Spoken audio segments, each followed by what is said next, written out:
By late 1644, the parliamentarian war effort against King Charles I was grinding to a halt. Despite initial widespread support, their military campaigns were failing to secure a decisive victory. The structural flaw lay in their reliance on trained bands. These were regional militias organized by county, consisting of locally raised troops who routinely refused to march or fight outside their home borders. This geographical limitation was compounded by a leadership bottleneck. Parliament's armies were commanded by aristocratic elites, men like the Earls of Essex and Manchester, who held their positions by birthright, lacking both professional military competence and the strategic drive to finish the war. It was a fragmented, localized defense masquerading as a national military, incapable of executing a sustained countrywide campaign. In 1645, frustrated parliamentarians initiated a total structural rebuild, the creation of the new model army. This transition severed the military from ad hoc regional alliances and centralized it into a standing, state-funded bureaucracy. The architects of this new force designed it to operate with standardized, mechanical efficiency, intentionally stripping away the chivalric traditions and individual heroics that defined 17th-century warfare. To defeat a king, Parliament had to invent the modern professional military machine. This organizational chart shows Parliament pruning the command structure with the Self-Denying Ordinance. It issued a strict mandate. Any member of the House of Lords or Commons holding a military commission was required to immediately resign their command, executing a hostile takeover. This mechanism instantly removed the hesitant, half-hearted aristocratic leaders who had stalled the war effort.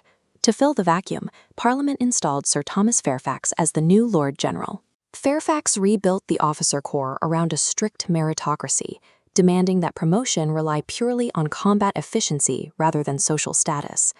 There was one calculated exemption to the purge. Oliver Cromwell, a sitting member of Parliament, retained his commission to command the cavalry.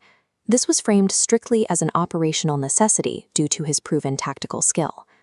The Self-Denying Ordinance permanently decoupled military authority from aristocratic birthright, clearing the way for a professional command structure. The new hierarchy required a stable logistical foundation.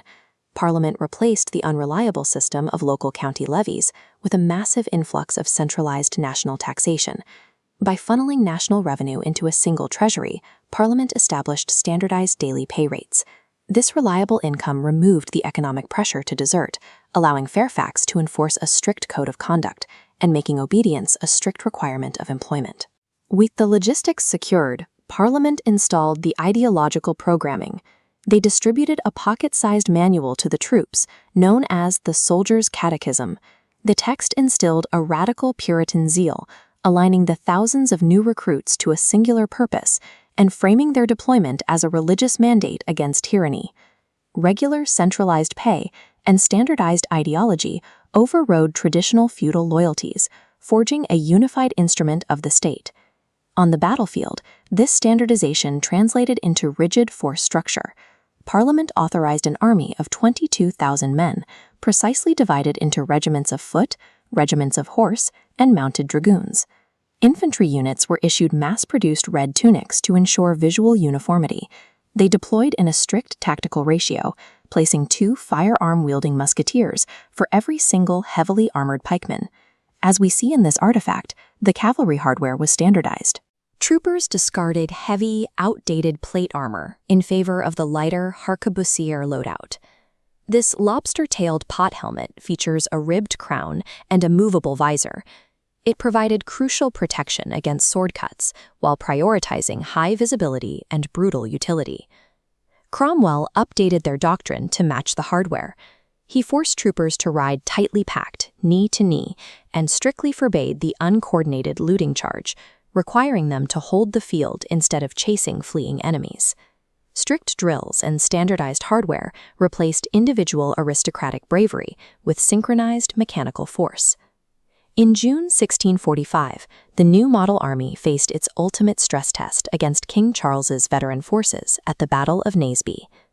The engagement opened with Prince Rupert leading the Royalist cavalry in a massive charge, striking the parliamentarian left flank. Rupert broke the opposing horsemen, but his troops suffered a mechanical failure of discipline. Instead of regrouping to assault the exposed infantry, the Royalist cavalry galloped entirely off the battlefield to loot the parliamentarian baggage train. On the opposite flank, the new model army executed its programmed doctrine perfectly. Cromwell's cavalry engaged the Royalist horsemen, broke their lines, and routed them. Because Cromwell held roughly half his wing in reserve and trained his men to halt on command, his troops did not scatter. They reformed their lines and systematically wheeled left, crashing directly into the exposed flank and rear of the Royalist infantry center. The disciplined system built at the start of the year successfully absorbed and dismantled the uncoordinated Royalist force, proving the tactical superiority of the new model's architecture. The tactical outcome was total. The veteran Royalist infantry was destroyed, and Parliament captured the king's artillery park, his personal baggage, and his private correspondence.